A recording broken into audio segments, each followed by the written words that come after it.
All right, that's a wrap on day 36. And I know I said I was gonna try and get 8-9 hours done, work on a 50 to 60 hour week, but as the day went on, I spent a few hours trying to think of the angle for my next baseball video. I was really bumping into a wall with that idea and basically realized the video is not gonna be interesting enough. And so I'm back to the drawing board there. And I spent probably 4 hours trying to come up with interesting video ideas for that channel without really coming up with the one that makes the most sense.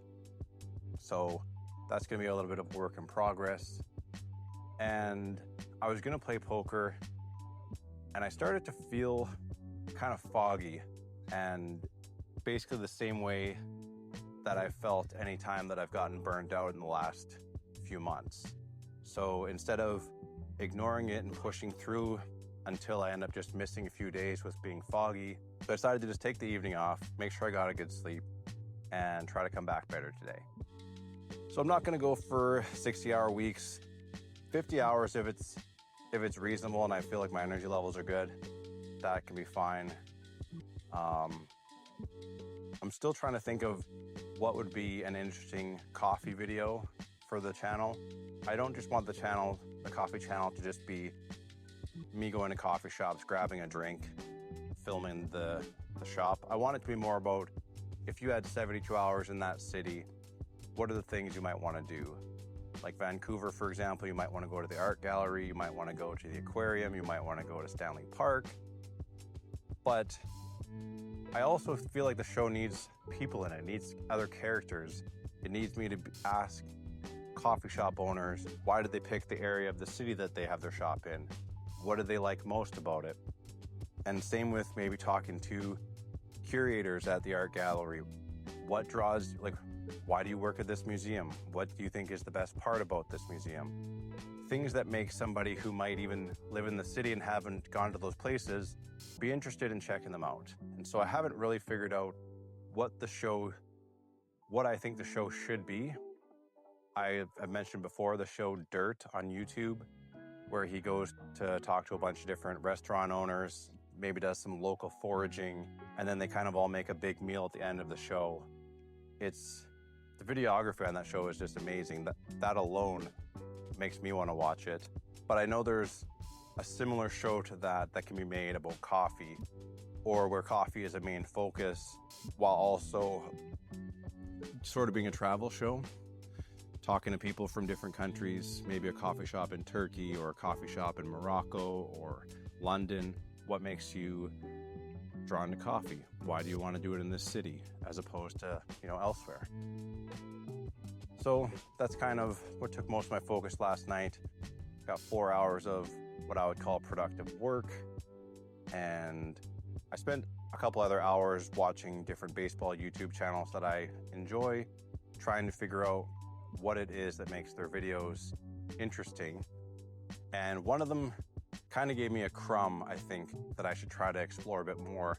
He said it's basically not about the player a lot of the time. It's about that player's statistics, for example, allow him to tell the story that he wants to tell, or that is interesting to tell. And I don't quite know how I'm going to apply that to my channel and my style, but it gives me an interesting insight on the creative process. Because I always thought when I started this, I'm just going to talk about different baseball players, I'm going to give my takes.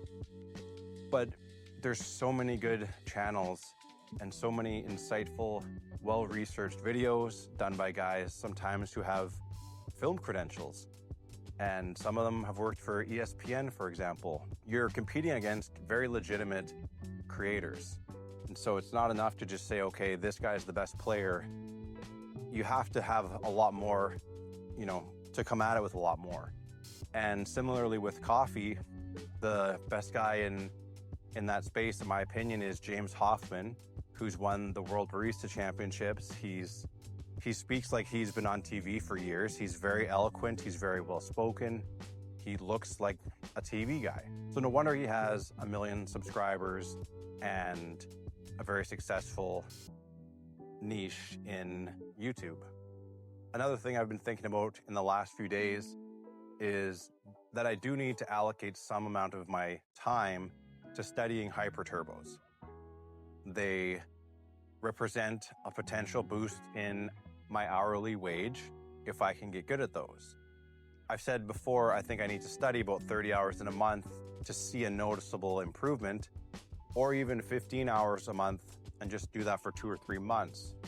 But the problem that I see with that is I'm already almost 20 hours behind on the poker hours, which by the end of this challenge, I will be caught up.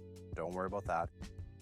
But I don't know how many hours I can reasonably funnel to studying poker. On the one hand, I could make more money per hour going forward, and I would be able to make potentially the same amount of money this challenge, even if I miss the poker hours.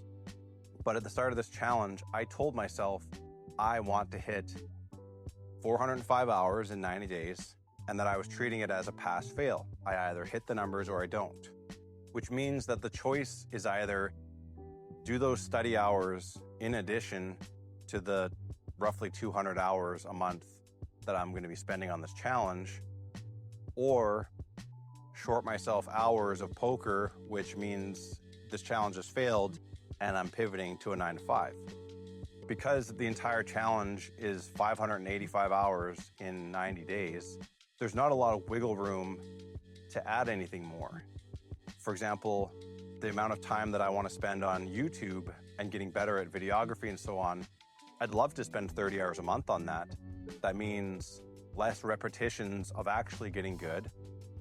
And so there's a few trade-offs here. And then right now, where yesterday I kind of felt the beginning of burnout, and so I went to bed early. And I'm also kind of getting a cold, which I feel isn't a seasonal cold. I think I've kind of been running myself ragged to the point where I get tired and kind of sick, and it's almost like my body trying to let me know, like, hey, it's time to pull back a bit. And when I say I'm doing a 50-hour week of productive hours, that's just when I start the stopwatch and stop it.